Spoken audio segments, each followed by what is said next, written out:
Hi అండి, ఈరోజు double ka meetha recipe చూపించబోతున్నా. ఇందుకు కావాల్సినవి బ్రెడ్, కోవా, తర్వాత మనకి ద్రాక్ష, బాదాము, తర్వాత ఏవైనా తీసుకోవచ్చు, జీడిపప్పు ఇలాగా, తర్వాత పాలు, షుగరు, నెయ్యి ఇవి తీసుకోవాలండి. ఇప్పుడు చూపిస్తాను ఎలా చేయాలో చూద్దాం. ఇలాగా ప్యాన్ పెట్టుకోవాలి. ఇది కాగిన తర్వాత, ప్యాన్ కాగిన తర్వాత ఇందులో కొద్దిగా నెయ్యి పోసుకోవాలి. ఇలాగా కొద్దిగా నెయ్యి అంటే బోడంబి, ద్రాక్ష వీటన్నింటినీ ఫ్రై చేయాలన్నమాట.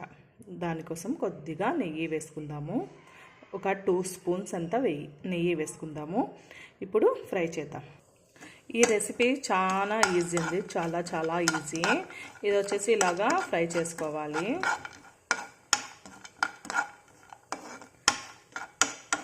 కొద్దిగా దూరగా వేయించుకోవాలి.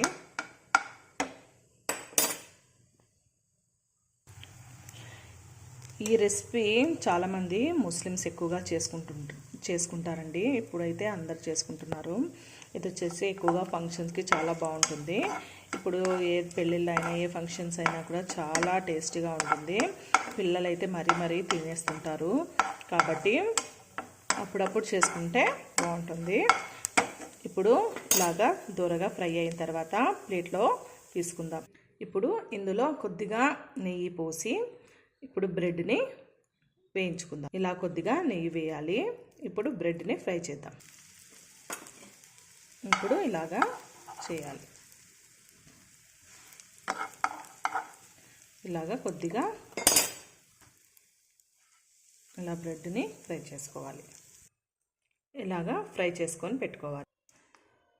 ఇలా ఫ్రై చేసుకున్న తర్వాత ఇప్పుడు అదే ప్యాన్పై పాలు పోసుకోవాలి. అంటే మనకి ఎంత కావాలంటే అంత పాలు పోసుకోవాలి.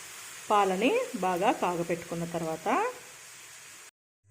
ఇలా పాలని పక్కకు తీసుకుందాం. పాలు కాగాయి. పాలను ఒక గిన్నెలో తీసుకుందాం. లేదా పాలను పక్కకు తీయకపోయినా ఇదే ప్యాన్లో ఇలా పెట్టినా కూడా వస్తుంది. ఇదే పాలలో మనం షుగర్ వేసుకుందాం. ఇప్పుడు షుగర్ వేద్దాం. ఇప్పుడు కలిపేద్దాం. ఇది కరగాలండి. కరిగిన తర్వాత ఒక బౌల్. ఇప్పుడు పాలు మరిగాయండి. ఒక గిన్నెలో తీసుకుందాము వీటిని. ఇప్పుడు ఇదే ప్యాన్లో బ్రెడ్ని వేసుకుందాం. ఇలాగా బ్రెడ్ని వేసుకున్న తర్వాత దీనిపై పాలు పోసుకుందాం. మనం రెడీ చేసుకున్నాం కదండి, షుగర్ వేసుకొని ఆ పాలు దీనిపై పోసుకోవాలి. చూడండి ఇలాగా. ఇవి మామూలుగా ఈ బ్రెడ్ని కట్ చేస్తుంటారు, అవసరం లేదండి. ఇలాగే ఒక్కటిగా వేసుకోండి, చాలా బాగుంటుంది. ఎందుకంటే మనం సర్వ్ చేసుకున్నప్పుడు అదే కట్ అవుతుంది. ఇలా వేసుకోవాలి. దీనిపై పైన కోవా వేసుకోవాలి. కోవా లేకపోయినా పర్వాలేదండి. ఇలాగా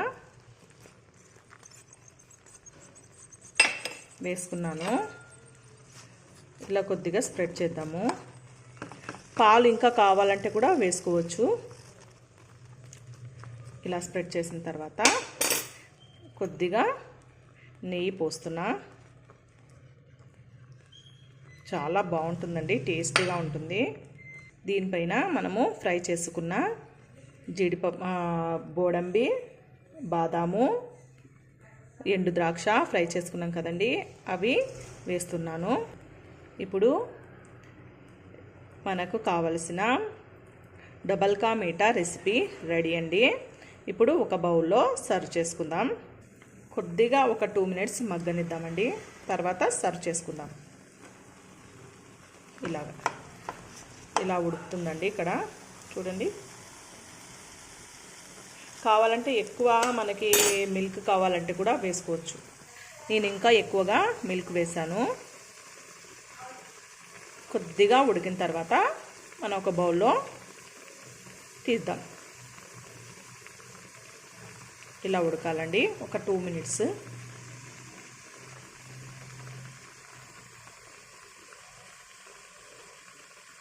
కానీ చాలా టేస్టీగా ఉంటుంది డబల్ కా మీఠా. ట్రై చేయండి. ఒకవేళ బ్రెడ్ కూడా ఎండిపోయి ఉంటే కూడా పర్వాలేదు, చాలా బాగుంటుంది. అదైనా కూడా ఫ్రెష్ అంటే మనం తెచ్చుకున్న ఒక 1 డేకి అలాగా మనకి మిగిలిపోయి ఉంటుంది, ఎవరు తినరు కదండి. అప్పుడు ఇలా మిగిలింటే ఇలా చేసుకోవచ్చు, చాలా బాగుంటుంది. ఎవరైనా వచ్చినా కూడా వాళ్ళకి ఇలా చేసి పెడితే హ్యాపీగా తింటారండి. చాలా బాగుంది, మీరు ట్రై చేయండి. డబల్ కా మీఠా రెడీ అయింది. ప్లీజ్ సబ్స్క్రైబ్ చేయండి, లైక్ చేయండి, షేర్ చేయండి, కమెంట్ పెట్టండి.